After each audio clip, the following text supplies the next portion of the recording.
कि जब ब्रिटिश सरकार के द्वारा ये टैक्स लगाना बंद कर दिया गया, उसके बाद भी सिर्फ अजहर कम्युनिटी के ऊपर ये टैक्स लगाना बंद किया गया। नागर कम्युनिटी वैसी की वैसी उनको टैक्स देना पड़ता था, ब्रेस्ट टैक्स, और ये बहुत टाइम तक चला हो।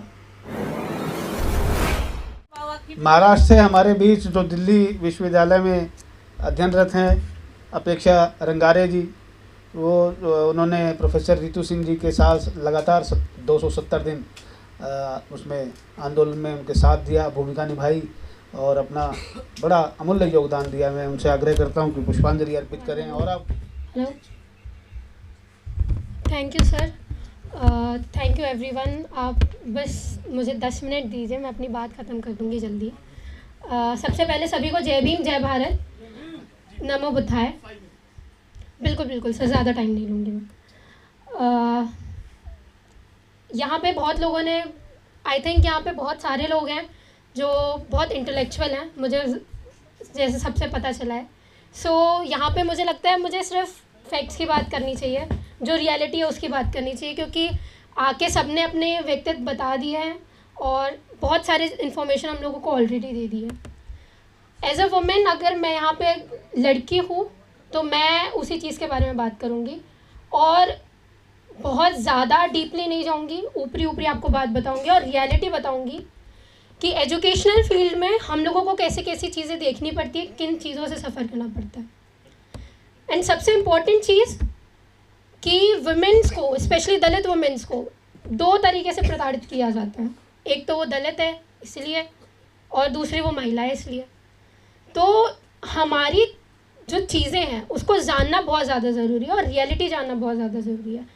मैं आपको ये चीज़ इसलिए बता रही हूँ ताकि आप लोगों को एक रियलिटी चेक मिले कि सोशली तो हमारे साथ उत्पीड़न होता ही है, इवन यूनिवर्सिटीज़ में भी हम लोगों के साथ में बहुत कुछ होता है।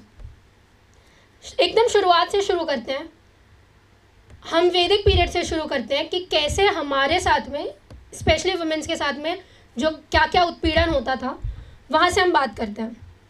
वैदिक पीरियड में इम्पॉर्टेंटली अगर आज के टाइम में आप इंटेलेक्चुअल से बात करो, जो अपने आप को ब्राह्मण इंटेलेक्चुअल कहते हैं, वो कहते हैं कि हमारे टाइम में भी पढ़ने का अधिकार वुमेन्स को होता था। तो मैं उनको ये बता दूँ, वो एग्जाम्पल देते हैं बहुत अच्छे कि एक गार्गी ब्राह्मण थी जो बहुत लिटरेट थी, ऐसी 2-3 नाम देते हैं। अब हमारे लोग जो हिस्ट्री डिपार्टमेंट्स में आए हैं, जो हमारे लोग इंटेलेक्चुअल हैं, जो वो रिसर्च करते हैं। हेलो, जो विषय था उस विषय पर ही बिटिया बोल रही है। अब 5 की जगह पूरे 10 मिनट आपको दिए जा रहे हैं।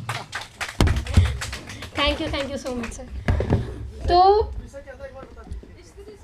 स्त्री शिक्षा के बारे में था, अतीत से लेके आज तक। तो मैं आपको बता देती हूँ, वैदिक पीरियड में मतलब जो ब्राह्मण इंटेलेक्चुअल्स आते हैं वो कहते हैं कि गार्गी करके कोई ब्राह्मण विमेन है, वो बहुत लिटरेट होती हैं। तो हमारे भी स्कॉलर्स अब आ चुके हैं डिपार्टमेंट्स में, वो भी रिसर्च करते हैं, वो भी देखते हैं। तो इंटरेस्टिंग फैक्ट मैं आपको इस चीज़ के बारे में ये बताती हूँ कि जब रिसर्च की गई तो पता चला कि जो सुंग डायनेस्टी है उसका सेकेंड पिलर मिला हुआ है और उसमें जो भाषा लिखी हुई है वो पाली है। और पाली में it's not written as Gargi, it's written as Gagi, जिसको संस्कृत में ये लोग ट्रांसलेट करते हैं अपने टेक्स्ट में और ये लिखते हैं कि सुंग डायनेस्टी की जो गार्गी महिला है उनको ये लगता है कि वो ब्राह्मण है, तो ऐसा कुछ नहीं है। तो जो आके आपसे ये पूछे कि भाई हमारी लिटरेसी टेक्स्ट में लिखा हुआ है, लिटरेरी टेक्स्ट में लिखा हुआ है, तो आपको मैं इन्फॉर्मेशन ये दे देती हूँ, सुंग डायनेस्टी का टेक्स्ट है, आप उनको दिखा सकते हैं। तो ये पहले से जो घालमेल चला हुआ है हमारे हिस्ट्री में, वो आज भी ऐसा ही है। तो आगे बढ़ते हुए इवन दो हम लोग देखते हैं कि पोस्ट वैदिक पीरियड में भी हमारे साथ में ऐसे उत्पीड़न होते हैं और बहुत शर्मसार बात है। मैं आपको 2 घटनाओं के बारे में बताती हूँ। सबसे पहली घटना, एक सती प्रथा जो बैन की गई, आप लोगों को, बहुत सारे लोगों को स्टोरी पता होगी उसकी भी। और एक दूसरी बहुत बुरी प्रथा जो हमारे यहाँ चली आ रही थी, वो ब्रेस्ट टैक्स, मतलब स्तनों पर जो टैक्स लिया जाता था। It's very shameful. आप अगर आप पढ़ोगे उसके बारे में, और मैं 2 मिनट लेके आपको उसके बारे में बता भी देती हूँ। ये केरला में था एक टैक्स जो वुमेन्स के ऊपर लगा था स्पेशली वहाँ पे 2 कम्युनिटीज़ थी। इसका आपको मैं बता दूँ, ये केरला में जो पहले ना प्रिंसली स्टेट हुआ करते थे, तो प्रिंसली स्टेट के कुछ जो राजा होते थे वो अपना इलाकों में अपनी अपनी प्रथाएं चालू करते थे। तो वहाँ पे कोई राजा थे, वर्मा जी नाम के ब्राह्मण थे।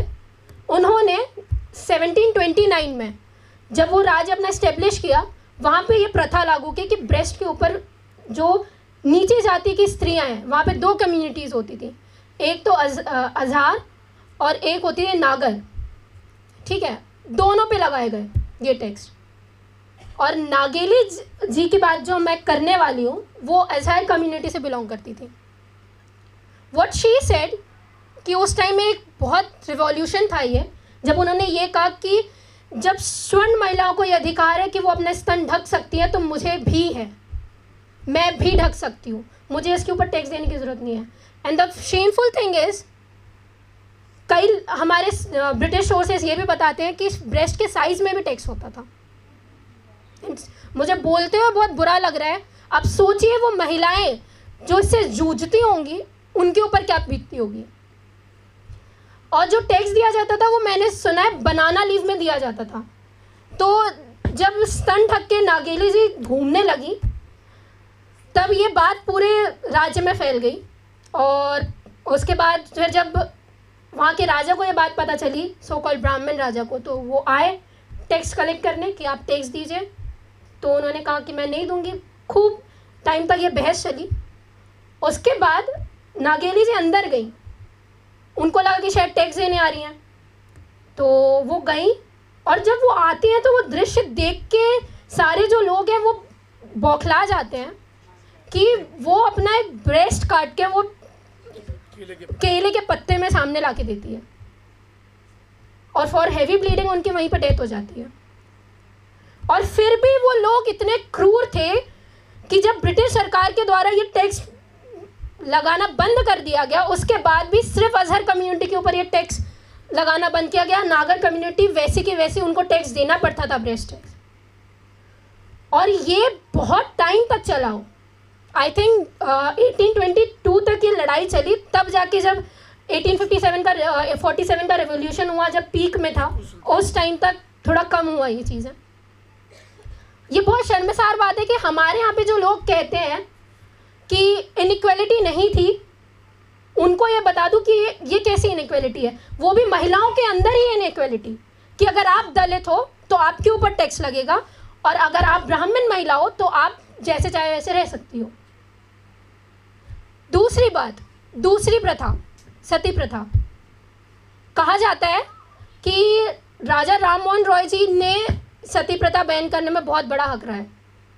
And that's what the reality is, कि हम लोगों को पढ़ने की ज़रूरत इसलिए यहाँ पे है क्योंकि हम लोग बोली गई बातों पे बहुत जल्दी विश्वास करते हैं। किसने पढ़ा है यहाँ पे राजा राम मोहन जी के बारे में, मुझे बता दीजिए। किसी ने नहीं, आई थिंक। क्यों? क्योंकि ये चीज़ हम लोगों के टेक्स्ट में दिखी होती है, बच्चों को बताया जाता है बचपन से कि उन्होंने किया है, उन्होंने सती प्रथा बैन किया। एंड इंटरेस्टिंग फैक्ट इज, ये स्टोरी बताई जाती है कि उनकी भाभी की जब डेथ हुई, जब उनको दिया जा रहा था, सती करवाया जा रहा था, तब उन्होंने उस चीज़ के अगेंस्ट में बात की। And it's very uncanny to say कि ऐसा कुछ नहीं है, क्योंकि जब उनके भाभी जी की डेथ हुई थी, ये ब्रिटिश सोर्स की बात है, मैं अपने मन से कुछ नहीं कह रही हूँ, जब उनकी भाभी जी की डेथ हुई थी, जब उनको सती करवाने के लिए करवा रहे थे, तब वो लंदन में थे। तो आप मुझे बताइए वो अपोज कैसे कर रहे थे, उन्होंने कैसे देख लिया था? हम क्यों नहीं क्वेश्चन करते हैं ये सारी चीज़ें? मैं आपसे पूछती हूँ, आप क्यों नहीं क्वेश्चन करते हैं? आपको क्यों नहीं पता है? क्योंकि हम पढ़ते नहीं हैं। हमारा जो मेन मोटिव एजुकेशन है, हम उससे भटकते जा रहे हैं। और बहुत अच्छी बात कही थी सीपी सर जी ने कि हम लोग ने जो अंबेडकर जी का जो 3 वर्ड्स है ना, उसको उल्टा लेना शुरू कर दिया। कोई भी लड़ाई बिना एजुकेशन से नहीं पूरी हो सकती, कोई भी नहीं हो सकती। और आज मैं आपको ये बता दूं, ये रियलिटी है आज भी कि वो हमसे आगे इसलिए क्योंकि वो पढ़ते हैं, वो कॉन्स्टिट्यूशन में बैठे हैं, वो दिल्ली यूनिवर्सिटीज़ जैसी प्रेस्टीज कॉलेज को अपने अंडर इन्फ्लुएंस में लेके रखे हुए हैं, वहाँ पे उनके बच्चे पढ़ते हैं। और हमारे बच्चों का ड्रॉप आउट रेट जान के आप शॉक हो जाएंगे। मैं अभी आपको बताऊंगी। हम संघर्ष करने उतर मैदानों पर हम एकजुट होने में थोड़ा बहुत आ जाते हैं, पर पता नहीं एजुकेशन के लिए क्यों हम लोग इतने पीछे हैं कि आज भी अगर बेटियां हैं तो हम उनको नहीं पढ़ाएंगे, उसकी शादी करनी है हमें। ये रियलिटी है, आप मानो ना मानो। मैं यहाँ पे आप लोगों को ये सारी चीज़ें बताने इसलिए आई हूँ क्योंकि आप लोग देखो कि आपके परिवार में क्या हो रहा है। मैं भी ऐसे परिवार से निकली हुई बेटी हूँ और मैं जानती हूँ कि मैं आज यूनिवर्सिटीज़ में पढ़ रही हूँ, जिस यूनिवर्सिटीज़ में पढ़ रही हूँ मेरे आजू बाजू ब्राह्मण ही लड़कियाँ हैं और इट्स वेरी शेमफुल कि मेरी जैसी कम्युनिटी वाली आने वाली लड़कियाँ वो खुल के बोल भी नहीं पाती हैं वहाँ पर। बट ये रिवॉल्यूशन हमको करना पड़ेगा और हम जिसके वंशज हैं उन्होंने हमको बोला है कि बी एजुकेट फर्स्ट, बाद में आपकी सारी लड़ाई आती है। तो हम क्यों नहीं पढ़ते हैं? हमारे लोग क्यों नहीं हिस्टोग्राफी पढ़ते हैं? क्यों जियोलॉजी में नहीं जाते हैं? क्यों प्रोफेसर्स नहीं बनते हैं? क्यों इतना कम रेट है भाई? क्यों है ये सब? डॉक्टर अंबेडकर जी की बात हो ही गई है तो मैं आपको ये भी बता दूं कि उन्होंने जो काम विमेन रिफॉर्म के लिए किए हैं शायद ये ब्राह्मण महिलाएं नहीं जानती हैं कि उनके लिए भी क्या क्या किया गया है, इसलिए वो उनके अगेंस्ट में इतना बोलती हैं। तलाक जो आप आज ले पा रहे हो वो हिंदू कोड बिल का नतीजा है। जो आप वोटिंग राइट दे पा रहे हो, जो सर ने आप इसके पहले बताया था, वो हिंदू कोड बिल का नतीजा है।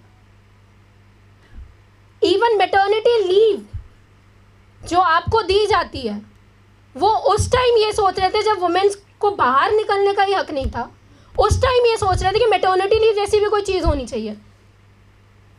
तो कितना आगे के सोच के वो देख रहे होंगे, क्या बता रहे होंगे। अगर आप लोग ये सारी चीज़ें बोलते हैं कि वो बहुत इंटेलेक्चुअल इंसान थे और बहुत आगे का दूरदर्शी थे, बहुत आगे का सोचते थे, तो क्यों हम ब्लाइंडली ट्रस्ट नहीं कर लेते उस चीज़ में कि उन्होंने अगर बोला है एजुकेशन इंपॉर्टेंट है तो एजुकेशन इंपॉर्टेंट है। बिना सवाल किए आपको अपने बच्चों को एजुकेट करना है, क्यों नहीं होता? ये रियलिटी चेक है। और मैं आपको एक डेटा बता देती हूँ, अभी हायर एजुकेशंस में वुमेन का रेशो कम्युनिटी वाइज बताती हूँ, एससी में आई थिंक 51 लाख समथिंग है और ये बड़ा है, अच्छी बात है, पहले से इंक्रीज हुआ है। एसटी में 13 लाख समथिंग हायर एजुकेशन में वुमेन्स गई हैं। ओबीसी में आई थिंक 34 लाख समथिंग ऐसे कुछ गई हैं। बचा 83 लाख कौन है? General women's. Literacy rate almost 100%, हमारा लिटरेसी रेट 48%। ये है रियलिटी। दिस दिल्ली यूनिवर्सिटी या मैं आपको वुमेन का बता रही हूँ, अभी मैं ऑल ओवर कम्युनिटी की बात करने आऊंगी तो और भी कम है फिर। और इवन ड्रॉप आउट रेट 12% होता जा रहा है। 12% से it's increasing day by day कि हमारे लोग अफोर्ड नहीं कर पाते हैं यहाँ पे जाना। तो ये क्वेश्चन आपसे कि क्यों हम लोग नहीं जा पा रहे हैं, इट्स नॉट अबाउट कि हम लोग इंटेलेक्चुअल नहीं हैं। द पीपल हु से कि भाई आपको बोलना अच्छे से नहीं आता, आपको पहनना अच्छे से नहीं आता, आप अच्छे से पढ़ नहीं सकते हो, कुछ नहीं हो सकते हो, आप अच्छे से इंग्लिश नहीं बोल सकते हो, आपकी कम्युनिटी इन्हीं सब चीज़ों में रह के बोलना नहीं चाहिए मुझे, गंवारों जैसी आप भाषा यूज़ करते हो, ये मैं सुनती हूँ। एंड टू बी ऑनेस्ट, अगर मैं बताने में आई ना कि कितने एजुकेटेड हम लोग हैं तो फिर आप कुछ नहीं बता पाएंगे। This what the thing is, और इसके लिए आपको लड़ना चाहिए। एंड एट लास्ट अपनी बात ख़त्म करते हुए मैं इतना ही बोलूँगी कि ये सारी चीज़ें होती रहती हैं, ये सारी बातें हम करते रहते हैं कि हाँ कौन से महापुरुष ने क्या किया। B focus on studies please, ये बहुत ज़्यादा इम्पोर्टेंट है। Thank you.